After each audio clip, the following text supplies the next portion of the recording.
Hey everyone, Nick Falato of the Big Blue Banter podcast here to break down Elerson Smith's capabilities as a pass rusher. This video will be quicker than the other videos we did on this YouTube page and will only be touching on Smith's pass rushing prowess.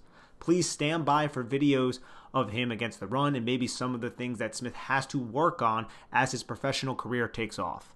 I personally was happy when the Giants drafted Smith, who had ridiculous testing numbers. There's only 4 players that weighed over 250 pounds in this draft and jumped over 38.5 inches in their vert. Joseph Asai, Milton Williams, Jason Owa, and Elerson Smith, who jumped 41.5 inches in his vertical, which is in the 98th percentile. His lateral quickness, short area burst, and ability to quickly use his hands are exceptional foundational building blocks to his ability as a pass rusher. Let's remember, this tape, other than the Senior Bowl reps at the end, is from 2019 because Northern Iowa did not play in 2020.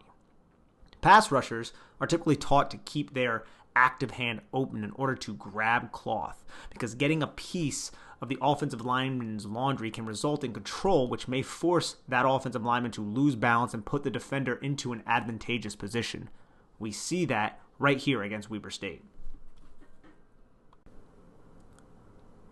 Smith is lined up just outside of a 5 technique, which is on the outside shoulder of an offensive tackle. Here you can see the red circle indicates his position. Let's see what happens on this play. So right there. Watch, he comes off.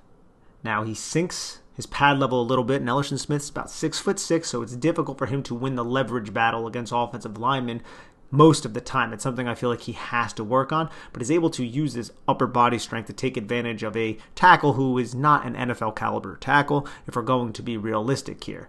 But you can see how he bench presses him off his frame right there. And then this is what I love right there. Watch what he does with his inside arm, okay?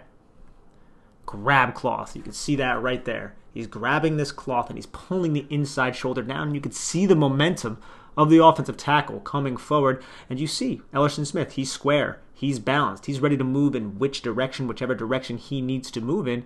And obviously that's going to be inside. Now he's going to use this outside arm and swim over the top of the tackle to completely separate from the tackle. And this is all set up by the benching of that immediate bull rush and then building off of that. And this is what I like about Elerson Smith, his ability to kind of string moves together. After he does that, he's able to pull on the inside shoulder with a pull move, and that sets up the swim move. So that's 3 separate moves right here. Now, is he going to be able to do this against NFL offensive tackles? Probably not initially. He's going to need to get stronger, but still, this is a good pass rushing move. He strings several moves together to put pressure. Now, the end result, obviously, was not that great right there, but he's still able to get pressure on the quarterback, and you like to see him have the processing and the ability to string moves together. Now, let's see this play right here.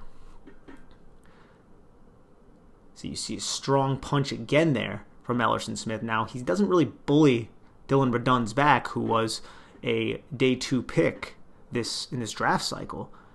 But he engages. You can see how he throws himself into him, is able to push him back slightly, not as much because, to be honest, Elerson Smith's game is not predicated on his strength. He doesn't necessarily have a lot of ability to convert speed to power quite yet.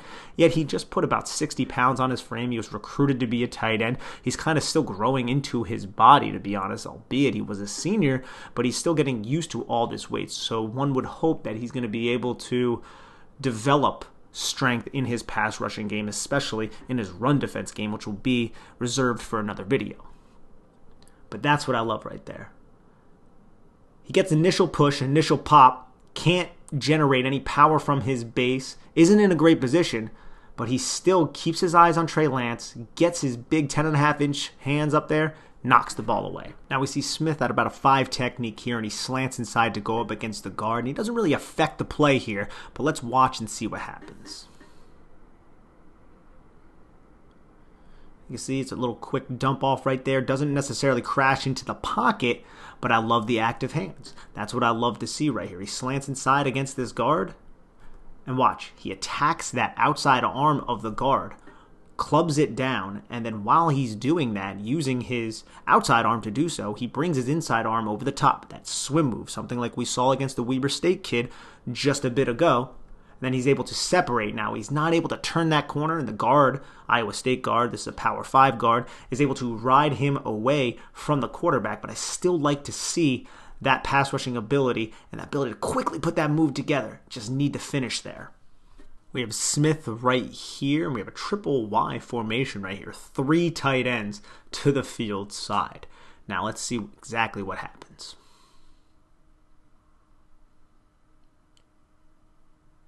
Incomplete pass. Now let's rewind a little bit, see what happens exactly. We have Elerson Smith. He comes off the ball. He's actually pretty low. And what he does is he attacks the outside shoulder of this one tight end. And I'm not sure if this tight end thought he had the third tight end as help, but he doesn't really frame the block overly well. And Elerson Smith makes him pay by attacking the half man and then using his outside arm to just kind of shimmy him back inside. And that creates just that separation right there. And then he just bursts away, gets held a little bit, hits Brock Purdy, forces the incompletion. Right here is just a poor play from Dylan Redunds, who we brought up before, because he has Elerson Smith as a 5 technique right here, and he just does a poor job setting. He gets his feet, do not move up the arc to kind of compensate for the speed and quickness of Elerson Smith. He just kind of gets his feet stuck in mud, lunges a little bit with his upper body, and Elerson Smith just makes him pay and just gives the number 3 overall pick in the draft a big hit right here. But if you watch, right there, that's what I want to show you. Watch what Elerson Smith does with his outside arm on the outside arm of Redunds. Boom, just a quick hit of the elbow. Now, if you hit an offensive lineman's elbow, you can control what he does. To be honest, if you hit that wrist, if you hit that elbow, there are aiming points that edge rushers and just pass rushers in general are supposed to attack. And the elbow and the wrist, and sometimes even the shoulder on certain moves, those are the aiming points you want to aim for. And he goes right after that elbow, knocks it down, and then at that point, Redunds realized, oh no, I can't get up the arc because I didn't bring my feet earlier in the rep up the arc, so now I'm at a disadvantage, and he gets into a panic mode and tries to establish his upfield hand on the front side of Elerson Smith and then his other hand on the backside, which is a move that you see sometimes when someone is rushing the passer. You see offensive linemen employ this move when they want to ride defenders up the arc. But right here, Redunds is in no position to do that. He's in absolutely no position, mainly because of that quick hand right there and because he didn't take the proper set earlier. But then there's just the quickness of Elerson Smith to just evade and avoid and close with on the quarterback. All those things are important. Boom, dip, hit. One more time. Initiate contact on the outside arm. Dip the inside shoulder, bend through contact, already in a good position because of Elerson Smith's athletic ability, but also because of Redunds' lack of pass set ability here. And that's somebody who was a second-round pick, a day 2 pick right here. So this happens in the NFL sometimes, but you're not going to get as many freebies. But still, it's all about Elerson Smith making the offensive tackle pay, and he's able to do that here, and then finishes strong into the pocket to hit. Now this clip right here kind of comes up quickly, but this is just Elerson Smith winning with speed. He starts off, I believe, at a 5 tech, but it's hard to tell. But he dips that inside shoulder and is able to get to that half-man relationship that we always talk about, right? He's at the half-man relationship, and look, this Iowa State tackle does not get up the arc. Either he didn't take the right set, or he's just not athletic enough and quick enough, and he's a little bit slow-footed, and Elerson Smith has a beat. He's not even hip-to-hip, and that's what you aspire to be when you're an edge rusher. You aspire to be hip-to-hip. He's way off hip-to-hip. He's in a much better position than that, and that's because of his athletic ability, his speed, and his burst, and he nails Brock Purdy and forces the ball to come out there. Elerson Smith had a solid 2019 campaign, even though he was playing in a much smaller level of competition down there at the FCS level, but he had 62 pressures, 11 sacks, according to Pro Football Focus. But really what caught everybody's eye and really made him one of those prized day 3 picks was what he was able to do down at the Reese's Senior Bowl. So the rest of these clips are going to be Reese's Senior Bowl clips. Here he's going up against Cincinnati offensive tackle James Hudson, who actually had a solid first half in the bowl game against Georgia against Azeez Ojulari, now Elerson Smith's teammate, until James Hudson got kicked out of that game for a targeting penalty, which ended up happening a little bit later, right before halftime. And then Azeez Ojulari went off. But anyways, back to Elerson Smith. Let's watch this. Now this is what Elerson Smith really showed the Senior Bowl. It's just quick, lateral agility with his feet and active hands to make offensive linemen pay. And these one-on-one drills, and I always say this, these one-on-one drills are more catered towards the defensive players, or when it's the offensive line versus the defensive line. But you could see just how quick Elerson Smith hits James Hudson, who is an athletic tackle, mind you, with this move. Boom. What does he do? He attacks inside, uses the inside arm right there to swat. Boom. He uses that inside arm to swat the inside arm of Hudson, and you can see Hudson is compensating for Elerson Smith's athletic ability up the arc, as you can tell right here. But watch, he hits that inside arm with his own inside arm, uses that swim move, which he uses really well, which he used really well in 2019, separates, is able to create that separation, and then he uses his ability to quickly burst, quickly recollect himself, come to balance, and then explode to kind of get into the pocket right there. It's a nice rep right there in the one-on-ones, and James Hudson knows it. And now we see him against Curran, the Cal tackle who's playing guard right here, and it's a similar move. Well, this time it's going outside, but he uses the outside arm to club, as you can see. I know I'm rewinding a lot. Some people might not like that, but I just want to show what he's doing. He uses that outside arm to hit Curran's outside arm, which forces Curran's center of gravity to rise a little bit and then puts him into a panic mode. And then he brings that inside arm over the top of the offensive guard, creates that separation, and the quickness that Elerson Smith has, as you can see, look, he has a clear path to the quarterback now. The hips of Curran are facing upfield still. He has no idea what hit him because Elerson Smith is able to do it in a very precise manner. He has good aiming points. He's very, very capable of executing and stringing these moves together, and he knows what he's doing. He uses his feet and his hands well together, and he did that all at the Senior Bowl, and that's what really put him on a lot of people's maps, as I said earlier. Then he's able to get into the pocket one more time. And the quarterback steps up there, but it's a good rep right there from Elerson Smith. Now we see him against Curran again. And Smith is working this kid right here. And here's a different type of pass rush move. He engages with the bull rush, wins the pad level battle, something that we criticized him for a little bit earlier, right? And then he explodes through his hips. Now, Haynes is in the way, but Smith is able to explode through his hips and just totally get Curran off balance. Look how wide his feet are. And he also, look, Curran brings him close, restricts the space right here. But I love how Elerson Smith adjusts his pass rush plan. I think it shows a maturity about him. Somebody who is new to this position. He adjusts his pass rush plan. Look, he has his hand inside here, but what you'll see in a little bit is that.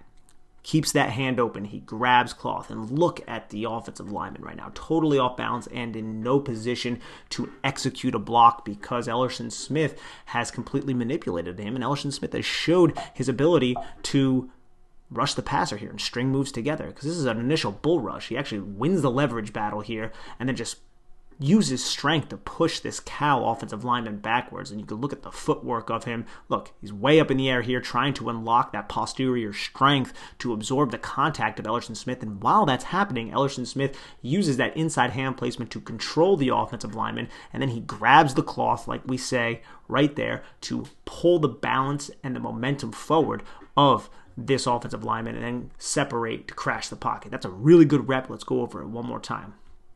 Watch. Quick stutter, engage in the bull rush, win the pad level battle, pushes the outside shoulder, then pushes the inside shoulder, and he's trying to stabilize the offensive lineman. And as all that's happening is you string another move together by pulling the outside shoulder of the offensive lineman downward, grabbing that cloth, and then separating. Great rep right there. And then this rep right here is against a pit tackle, and it starts a little late, but you can see how Elerson Smith, something we've talked about, he wins the pad level battle here, and he's able to fit those hands inside. He gains access to the breastplate, inside hand placement on this offensive tackle, and then he shows impressive torque and core strength to do this and toss the tackle on the ground. It's not easy to do right there. And Elerson Smith, he's somebody who isn't known for his strength, but he's able to get those hands inside, control the point of attack, not allow the tackle to get inside of him, which is something that could be problematic for Elerson Smith, but rather use torque incredible grip strength because he has those 10.5-inch hands, which I brought up a little bit earlier, but that means a lot, especially in the trenches and for wide receivers. But in the trenches, when you have big hands, you can get your hands inside, and grip strength is incredibly important, especially when you establish it on the inside part of either an offensive lineman or a defensive lineman's breastplate. But right here, Smith is able to sink his hips, get his hands inside, and then just toss the lineman. Now that's really, really impressive stuff right there from Elerson Smith, and it's stuff that you love to see. Now, Elerson Smith is not a finished product quite yet, and we're going to be coming out with videos on this YouTube page that are going to be breaking down the things that Elerson Smith can work on, some of the other things in the run game that he actually has success with. But as a pass rusher, his lateral quickness, his short area burst, his ability to string pass rushing moves together in a finesse manner, in a quick manner, it speaks to a maturity about him while playing this position. Especially, he was recruited to be a tight end. He's new to this position, but he's able to string those moves together and really keep offensive linemen on their toes. And I think that says a lot about his ability to be coached and his ability to learn and his ability to process the game of football, the football intelligence. I think Elerson Smith has that, and I think he's going to earn snaps on this defense as a day 3 pick, similar to what Cam Brown and Carter Coughlin were able to do, but even more so, because I think on third downs in Patrick Graham's system, a system that relies on a lot of 4-man pressure packages with twists and stunts. I think Elerson Smith's going to be a part of that as the season progresses and goes on. And I think even in 5-man pressure packages, he can be really, really effective. You can implement some stunts and twists within that as well. I think him and Leonard Williams working together are going to be really, really fun.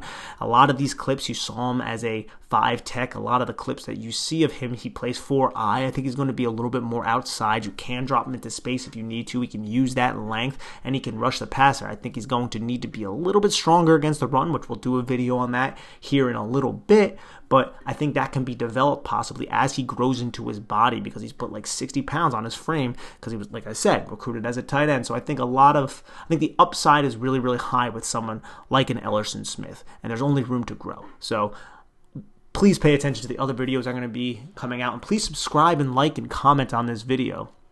Dan Schneier and I, we put a lot into Big Blue Banter. We love Big Blue Banter, and we're trying to grow this YouTube page, so please subscribe to this YouTube page. Also, check out our podcast. It's just Big Blue Banter wherever you get your podcasts, and if you guys are on Instagram, go and follow NY Big Blue Banter. We have Insta Sean over there doing an excellent job kind of updating the Instagram account and keeping everybody up to date with the most latest Giants news. So please go and check that out. And also just have a lovely day, be safe, and take care.